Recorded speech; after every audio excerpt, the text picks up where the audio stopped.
Once you've made your foam stamp and carved in with a pencil the different patterns you want, you can use your stamp to make a picture. Simply roll the ink in the tray and rub it on this part so the paint's not too blobby. Roll it over your stamp nice and evenly, and then it's ready to stamp. I'm going to repeat my stamp. Make sure I push down the corners and the middle and peel to reveal. Then I'm going to ink up my stamp again and try and line it up. And I'd really like these wiggly lines to join up if I can. So I have an amazing pattern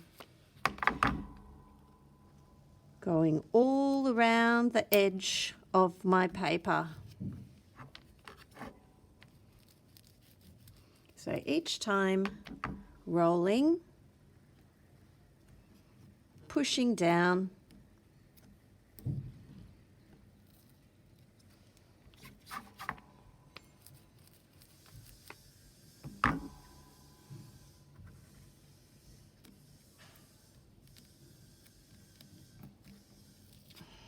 then I can go along the top as well.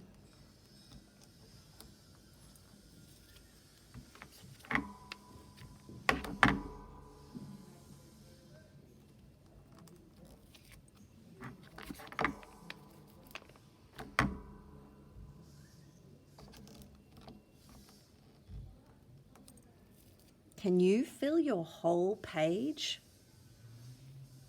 Make sure that you've written your name on the back, and when it's finished, pop it on the drying rack. I'm going to keep going now all around here. Maybe I'll even do something in the middle.